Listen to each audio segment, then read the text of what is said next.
Reminiscences of a Stock Operator by Edwin Lefèvre. Chapter 1.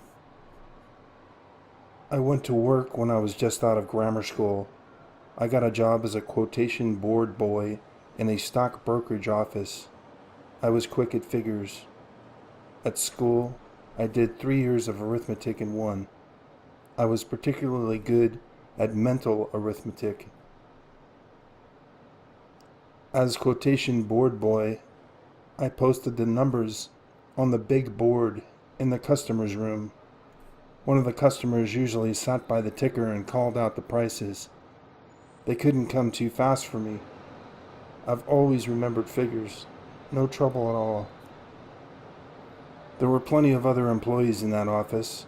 Of course, I made friends with the other fellows. But the work I did, if the market was active, kept me too busy from 10 a.m. to 3 p.m. to let me do much talking. I don't care for it anyhow, during business hours. But a busy market did not keep me from thinking about the work. Those quotations did not represent prices of stocks to me, so many dollars per share. They were numbers. Of course, they meant something. They were always changing. It was all I had to be interested in, the changes. Why did they change? I don't know. I didn't care. I didn't think about that. I simply saw that they changed. That was all I had to think about, 5 hours every day and 2 on Saturdays, that they were always changing. That is how I first came to be interested in the behavior of prices. I had a very good memory for figures. I could remember in detail how the prices had acted on the previous day, just before they went up or down. My fondness for mental arithmetic came in very handy. I noticed that in advances as well as in declines, stock prices were apt to show certain habits, so to speak. There was no end of parallel cases, and these made precedents to guide me. I was only 14, but after having taken hundreds of observations in my mind, I found myself testing their accuracy, comparing the behavior of stocks today with other days. It was not long before I was anticipating movements in prices. My only guide, as I say, was their past performances. I carried the dope sheets in my mind. I looked for stock prices to run on form. I had, quote, clocked them. You know what I mean? You can spot, for instance, where the buying is only a trifle better than the selling. A battle goes on in the stock market, and the tape is your telescope. You can depend upon it 7 out of 10 cases. Another lesson I learned early is that there is nothing new in Wall Street. There can't be, because speculation is as old as the hills. Whatever happens in the stock market today has happened before, and it will happen again. I've never forgotten that. I suppose I really managed to remember when and how it happened. The fact that I remember that way is my way of capitalizing experience. I got so interested in my game and so anxious to anticipate advances and declines in all of the active stocks that I got a little book. I put down my observations in it. It was not a record of imaginary transactions such as so many people keep merely to make or lose millions of dollars without getting the swelled head or going to the poorhouse. It was rather a sort of record of my hits and misses, and next to the determination of probable movements, I was most interested in verifying whether I had observed accurately. In other words, whether I was right. Say that after studying every fluctuation of the day in an active stock, I would conclude that it was behaving as it always did before it broke 8 or 10 points. Well, I would jot down the stock and the price on Monday, and remembering past performances, I would write down what it ought to do on Tuesday and Wednesday. Later, I would check up with actual transcripts from the tape. That is how I first came to take an interest in the message of the tape. The fluctuations were from the first associated in my mind with upward or downward movements. Of course, there is always a reason for fluctuations, but the tape does not concern itself with the why and wherefore. It doesn't go into explanations. I didn't ask the tape why when I was 14, and I don't ask it today at 40. The reason for what a certain stock does today may not be known for 2 or 3 days, or weeks, or months. But what the dickens does that matter? Your business with the tape is now, not tomorrow. The reason can wait. But you must act instantly, or be left. Time and again, I see this happen.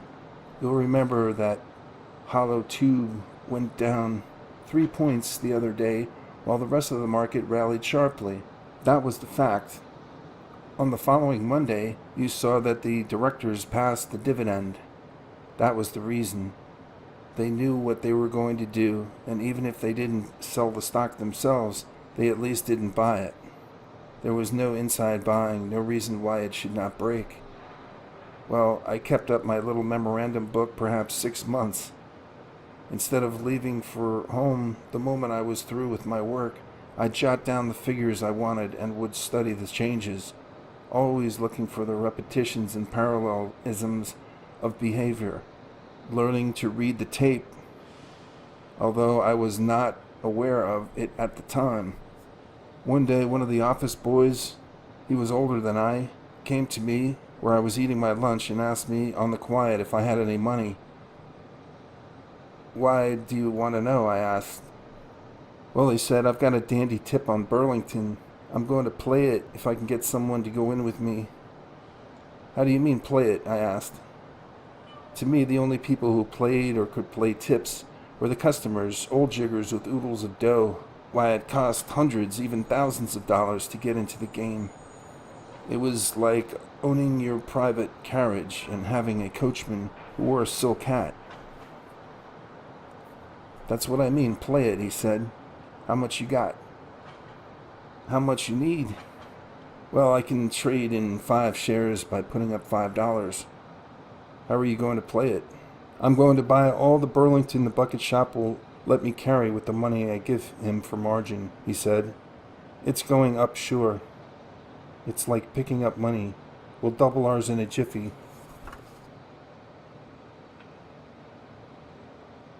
"Hold on," I said to him, and pulled out my little dope book. I wasn't interested in doubling my money, but in his saying that Burlington was going up. If it was, my notebook ought to show it. I looked. Sure enough, Burlington, according to my figuring, was acting as it usually did before it went up. I had never bought or sold anything in my life, and I never gambled with the other boys. But all I could see was that this was a grand chance to test the accuracy of my work, of my hobby. It struck me that once that if my dope didn't work in practice, there was nothing in the theory of it to interest anybody. So I gave him all I had, and with our pooled resources, he went to one of the nearby bucket shops and bought some Burlington. 2 days later, we cashed in. I made a profit of $3.12. After that first trade, I got to speculating on my own hook in the bucket shops. I'd go during my lunch hour and buy or sell. It never made any difference to me. I was playing a system and not a favored stock or backing opinions. All I knew was the arithmetic of it.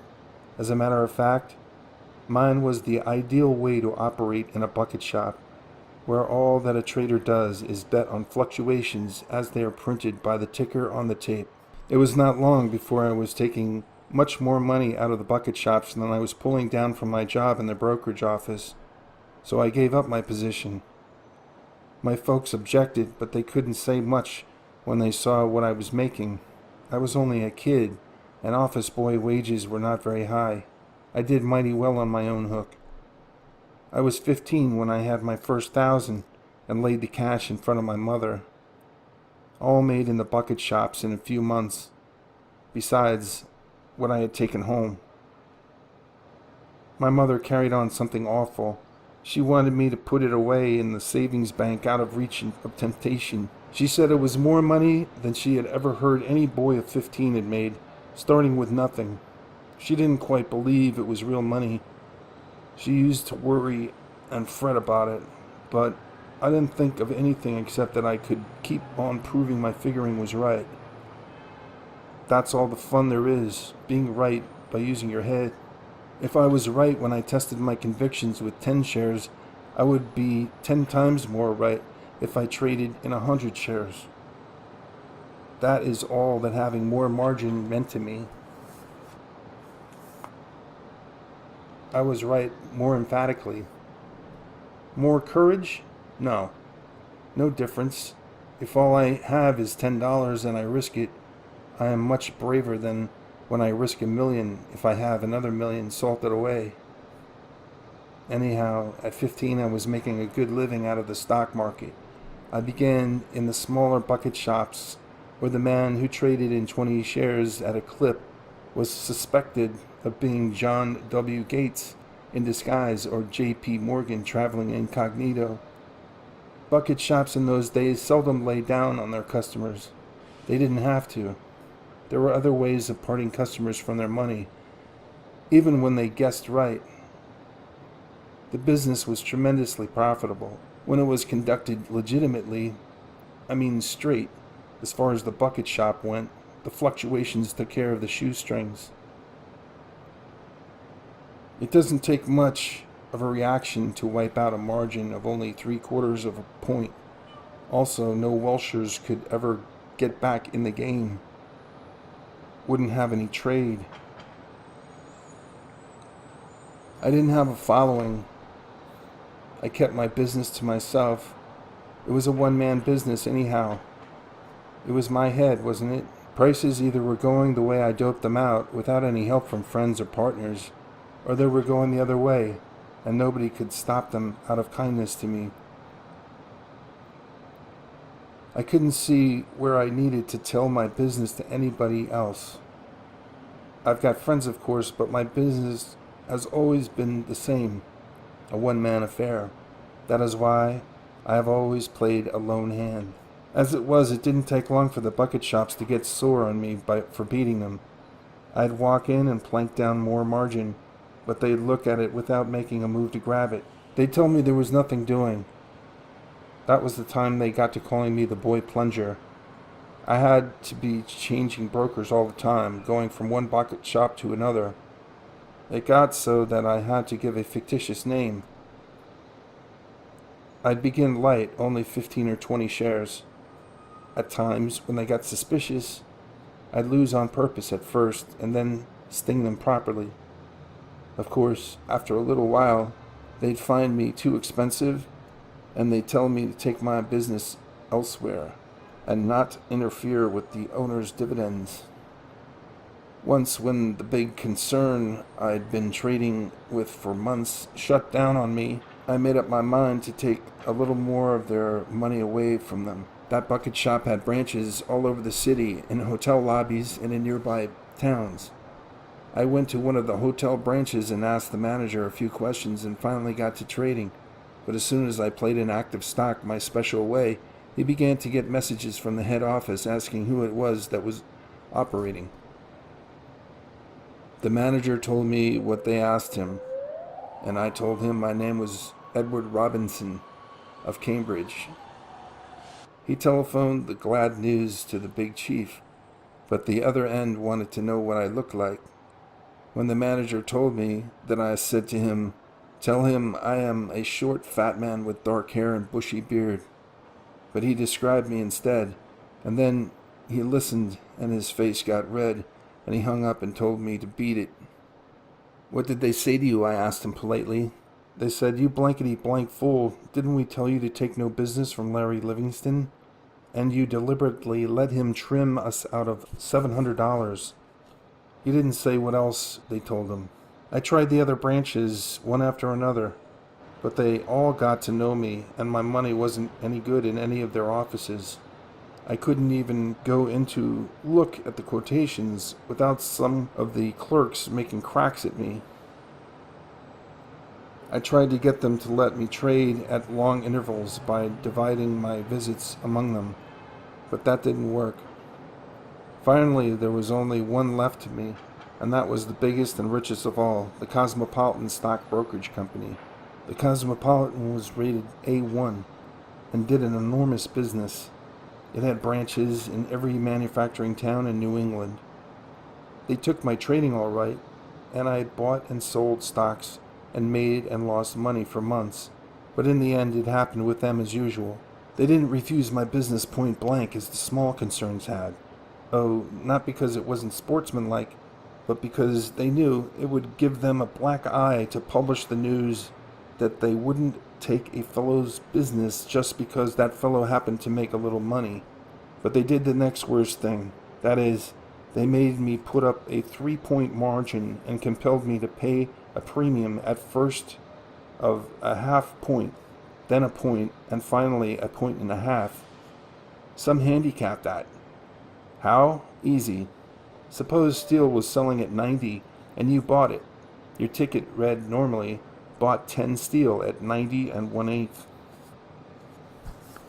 If you put up a point margin, it meant that if it broke 89 and a quarter, you were wiped out automatically. In a bucket shop, the customer is not importuned for more margin or put to the painful necessity of telling his broker to sell for anything he can get. But when the Cosmopolitan tacked on that premium, they were hitting below the belt. It meant that if the price was 90 when I bought, instead of making my ticket bought steel at 90 and 1/8, it read bought steel at 91 and 1/8. Why, that stock could advance a point and a quarter after I bought it, and I'd still be losing money if I closed the trade. And by also insisting that I put up a 3-point margin at the very start, they reduced my trading capacity by 2/3. Still, that was the only bucket shop that would take my business at all, and I had to accept their terms or quit trading. Of course, I had my ups and downs, but was a winner on balance. However, the Cosmopolitan people were not satisfied with the awful handicap they had tacked on me, which should have been enough to beat anybody. They tried to double-cross me. They didn't get me. I escaped because of one of my hunches. The Cosmopolitan, as I said, was my last resort. It was the richest bucket shop in New England, and as a rule, they put no limit on a trade. I think I was the heaviest individual trader they had, that is, of the steady, everyday customers. They had a fine office and the largest and completest quotation board I've ever seen anywhere. It ran along the whole length of the big room, and every imaginable thing was quoted. I mean, stocks dealt in on the New York and the Boston stock exchanges, cotton, wheat, provisions, metals, everything that was bought and sold in New York, Chicago, Boston, and Liverpool. You know how they traded in bucket shops. You gave your money to a clerk and told him what you wished to buy or sell. He looked at the tape or the quotation board and took the price from there, the last one, of course. He also put down the time on that ticket so that it almost read like a regular broker's report. That is, that they had bought or sold for you so many shares of such a stock at such a price, at such a time, on such a day, and how much money they received from you. When you wished to close your trade, you went to the clerk, the same or another.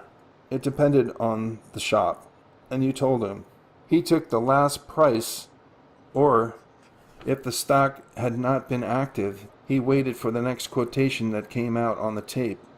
He wrote that price and the time on your ticket, okayed it, and gave it back to you. And then you went to the cashier and got whatever cash it called for. Of course, when the market went against you and the price went beyond the limit set by your margin, your trade automatically closed itself and your ticket became one more scrap of paper. In the humbler bucket shops where people were allowed to trade in as little as 5 shares, the tickets were little slips, different colors for buying and selling, and at times, as for instance in boiling bull markets, the shops would be hard hit because all the customers were bulls and happened to be right. Then the bucket shop would deduct both buying and selling commissions, and if you bought a stock at 20 the ticket would read 20 1/4. You thus had only 1/4 of a point's run for your money. But the Cosmopolitan was the finest in New England. It had thousands of patrons, and I really think I was the only man they were afraid of. Neither the killing premium nor the 3-point margin they had put on me reduced my trading much. I kept on buying and selling as much as they'd let me. I sometimes had a line of 5,000 shares. Well, on the day the thing happened that I'm going to tell you, I was short 3,500 shares of sugar. I had 7 big pink tickets for 500 shares each. The Cosmopolitan used big slips with a blank space on them where they could write down additional margin. Of course, the bucket shops never ask for more margin. The thinner the shoestring, the better for them, for their profit lies in your being wiped. In the smaller shops, if you wanted to margin your trade still further, they'd make out a new ticket, so they could charge you the buying commission and only give you a run of 3/4 of a point on each point's decline. For they figured the selling commission also exactly as if it were a new trade. Well, this day I remember I had up over $10,000 in margins. I was only 20 when I first accumulated $10,000 in cash. And you ought to have heard my mother. You'd have thought that $10,000 in cash was more than anybody carried around except old John D. And she used to tell me to be satisfied and go into some regular business. I had a hard time convincing her that I was not gambling but making money by figuring, but all she could see was that $10,000 was a lot of money, and all I could see was more margin. I had put out my 3,500 shares of sugar at 105 1/4. There was another fellow in the room, Henry Williams, who was short 2,500 shares. I used to sit by the ticker and call out the quotations for the board boy. The price behaved as I thought it would. It promptly went down a couple of points and paused a little to get its breath before taking another dip. The general market was pretty soft and everything looked promising. Then all of a sudden, I didn't like the way sugar was doing its hesitating. I began to feel uncomfortable. I thought I ought to get out of the market. Then it sold at 103. That was low for the day. But instead of feeling more confident, I felt more uncertain. I knew something was wrong somewhere, but I couldn't spot it exactly. But if something was coming, and I didn't know where from, I couldn't be on my guard against it. That being the case, I'd better be out of the market. You know, I don't do things blindly. I don't like to. I never did. Even as a kid, I had to know where I should do certain things. But this time, I had no definite reason to give it to myself, and yet I was so uncomfortable that I couldn't stand it. I called to a fellow I knew, Dave Wyman, and said to him, "Dave, you take my place here. I want you to do something for me. Wait a little before you call out the next price of sugar, will you?" He said he would, and I got up and gave him my place by the ticker so he could call out the prices for the boy. I took my 7 sugar tickets out of my pocket and walked over to the counter to where the clerk was who marked the tickets when you closed your trades. But I didn't really know why I should get out of the market, so I just stood there, leaning against the counter, my tickets in my hands so that the clerk couldn't see them. Pretty soon I heard the clicking of the telegraph instruments, and I saw Tom Burnham, the clerk, turn his head quickly and listen. Then I felt that something crooked was hatching, and I decided not to wait any longer. Just then, Dave Wyman by the ticker began shug, and quickly as a flash, I slapped my tickets on the counter in front of the clerk and yelled, "Close sugar," before Dave had finished calling the price. So, of course, the house had to close my sugar at the last quotation. What Dave called turned out to be 103 again. According to my dope, sugar should have broken 103 by now. The engine wasn't hitting right. I had the feeling that there was a trap in the neighborhood. At all events, the telegraph instrument was now going like mad, and I noticed that Tom Burnham, the clerk, had my tickets unmarked where I had laid them, and was listening to the clicking as if he were waiting for something. So I yelled at him, "Hey, Tom, what the hell are you waiting for? Mark the price of those tickets, 103. Get a gate on." Everybody in the room heard me and began to look towards us and ask what was the trouble. For, you see, while the Cosmopolitan had never laid down, there was no telling, and a run on a bucket shop can start like a run on a bank. If one customer gets suspicious, the others follow suit. So Tom looked sulky, but came over and marked my tickets closed at 103 and shoved the 7 of them over toward me. He sure had a sour face. Say, the difference from Tom's place to the cashier's cage wasn't over 8 feet, but I hadn't got to the cashier to get my money when Dave Wyman by the ticker yelled excitedly, "Gosh, sugar 108. But it was not too late, so I just laughed and called over to Tom. It didn't work that time, did it, old boy? Of course it was a put-up job. Henry Williams and I together were short 6,000 shares of sugar. That bucket shop had my margin and Henry's, and there may have been a lot of other sugar shorts in the office, possibly 8 or 10,000 shares in all. Suppose they had $20,000 in sugar margins. That was enough to pay the shop to thimble rig the market on the New York Stock Exchange and wipe us out. In the old days, whenever a bucket shop found itself loaded with too many bulls on a certain stock, it was a common practice to get some broker to wash down the price of that particular stock far enough to wipe out all the customers that were long of it. This seldom cost the bucket shop more than a couple of points on a few hundred shares, and they made thousands of dollars. That was what the Cosmopolitan did to get me and Henry Williams and the other sugar shorts. Their brokers in New York ran up the price to 108. Of course, it fell right back, but Henry and a lot of others were wiped out. Whenever there was an unexplained sharp drop which was followed by instant recovery, the newspapers in those days used to call it a bucket shop dive. And the funniest thing was that not later than 10 days after the Cosmopolitan people tried to double-cross me, a New York operator did them out of over $70,000. This man, who was quite a market factor in his day and a member of the New York Stock Exchange, made a great name for himself as a bear during the Bryan Panic of '96. He was forever running up against stock exchange rules that kept him from carrying out some of his plans at the expense of his fellow members.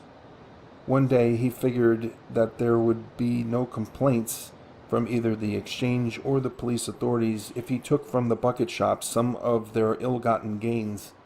In the instance I speak of, he sent 35 men to act as customers.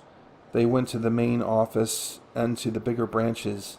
On a certain day at a fixed hour, the agents all bought as much of a certain stock as the managers would let them. They had instructions to sneak out at a certain profit.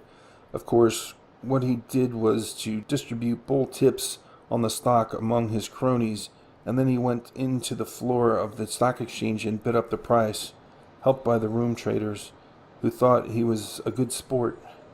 Being careful to pick out the right stock for that work, there was no trouble in putting up the price 3 or 4 points.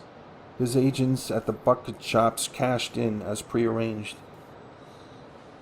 A fellow told me the originator cleaned up $70,000 net, and his agents made their expenses and their pay besides. He played that game several times all over the country, punishing the bigger bucket shops of New York, Boston, Philadelphia, Chicago, Cincinnati, and St. Louis. One of his favorite stocks was Western Union because it was so easy to move a semi-active stock like that a few points up or down. His agent spotted at a certain figure, sold at 2 points profit, went short and took 3 points more. By the way, I read the other day that man died, poor and obscure. If he had died in 1896, he would have got at least a column on the first page of every New York paper.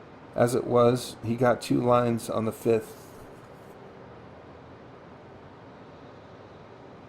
That is the end of Chapter 1, Reminiscences of a Stock Operator by Edwin Lefèvre.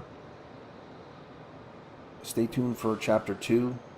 Don't forget to subscribe, and thanks for your support. We'll talk to you soon. Peace out.